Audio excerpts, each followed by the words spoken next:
আর বাংলাদেশে মেয়েদের নারীর কর্মসংস্থানে অনেক বেশি প্রতিবন্ধকতা, যেখানে আমাদের মাননীয় প্রাইম মিনিস্টার নারীর কর্মসংস্থান নিশ্চিতের জন্য যিনি অভয় দিচ্ছেন, চেষ্টা করছেন, সেখানে আমাদের এই পুরুষশাসিত সমাজে আমরা নারীরা নারী একটা সেক্টরকে লিড দিবে, এটা এখনও অনেককে মেনে নিতে পারে না এবং নারীর প্রতি সহিংসতা এখনও কমে নাই। আপনার অভিযোগ আছে আপনার মানে দোকানে বিভিন্ন ধরনের অবৈধ পোশাক কিংবা অবৈধ মানে কসমেটিক্স রাখেন, এই বিষয়ে কি বলবেন? পোশাক কিভাবে অবৈধ হয়? আমার লাইসেন্স কি জানেন? আমি হচ্ছে রেডিমেড গার্মেন্টস খুচরা বিক্রেতা।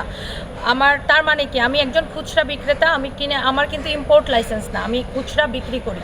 সো কাপড় কিভাবে অবৈধ হয়? আমি অন্য জায়গা থেকে হোলসেলে কিনে এনে বিক্রি করি। সো একটা জিনিস প্রমাণ হওয়ার আগেই আপনারা যদি এরকম রসালো হচ্ছে যে টাইটেল দিয়ে নিউজ করে আমাকে যদি সোশ্যালি হ্যারাসমেন্টের শিকার হইতে হয়, আমি একজন নারী, আমি একজন মা, আমার সন্তান স্কুলে যায়, আমার ভাই বোন আপনি এই অভিযোগগুলো যে বলছেন যে পাকিস্তানি কাপড় না, কিন্তু আপনি পাকিস্তানি কাপড় বলে বিক্রি করছেন, এটা অভিযোগ, আগে অভিযোগ প্রমাণিত হোক।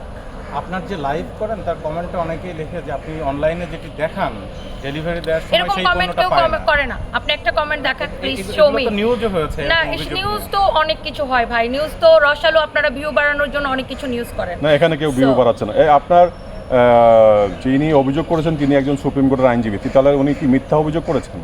দেখেন, মিথ্যা সত্য মিথ্যা সেটা কোর্টে প্রমাণ হবে, বাট যেটা হচ্ছে আপনার আমি আইনজীবীকে চিনি না, আমি চিনি একজন কাস্টমারকে। উনি আমার কাস্টমার, ওনাকে আমি ডেফিনেটলি রেসপেক্ট করি।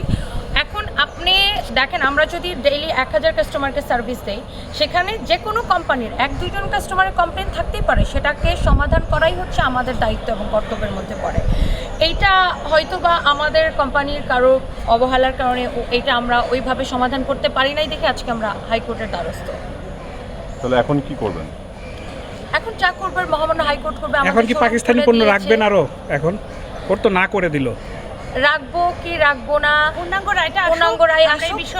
রায়ের উপরে। আর আমি আপনাদেরকে স্পষ্টভাবে বলতে চাই, আমার সানভিস বাই তনি, আমি যখন শুরু করি সানভিস বাই তনি টাঙ্গাইলের শাড়ি এবং টাঙ্গাইলের 3 পিস এবং জামদানি শাড়ি দিয়ে শুরু করে। যেহেতু আমার এখন লাইফস্টাইল শোরুম, সো সেখানে দেখা যায় কাস্টমারের অন ডিমান্ডে আমাদেরকে দেশি বিদেশি অনেক প্রোডাক্ট রাখতে হয়।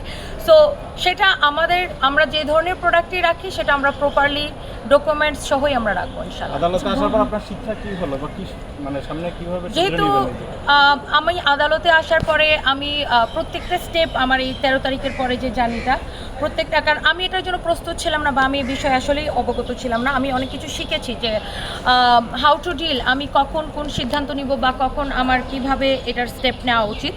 আর মানে আসলে আমি মনে করি যে দুনিয়াতে যত বড় ব্যবসায়ী আছে কেউ ধাক্কা না খেয়ে শিখে না। সো এটা আমার জন্য একটা লার্নিং এবং আমি অনেক কিছু শিখতে পেরেছি এবং আমি মহামান্য আদালতের কাছে আমি কৃতজ্ঞ যে আমার দোকানটা খুলে দিয়েছে আজকে।